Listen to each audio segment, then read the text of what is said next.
Schiff I found particularly shocking because it went to information that was directly relevant to why the FBI opened the investigation in the first place, which was the whole thing, which was the main point of Durham's findings. And let's remember that one of Durham's criticisms is that the FBI wasn't justified in opening a full field investigation after the Australian diplomat reported the troubling comments by George Papadopoulos about the Russians and emails. What he says is that they should have opened a preliminary investigation, that they didn't do enough investigating before they took the dramatic step of opening an investigation into a presidential campaign. And what I've always thought about that conclusion, and when I read his report, is that it ignored the larger context. It ignored the fact that Donald Trump had publicly asked the Russians to find Hillary Clinton's missing emails. It ignored all the press reporting about Donald Trump's bizarre comments about Vladimir Putin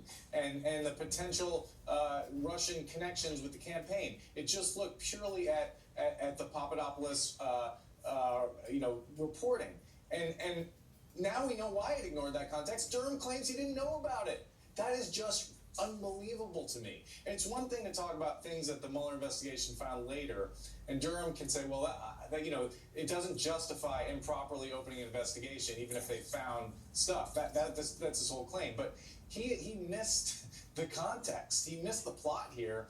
And I'm so glad, Joe, that you keep bringing up that Senate Intelligence Committee report. Can't underline it enough.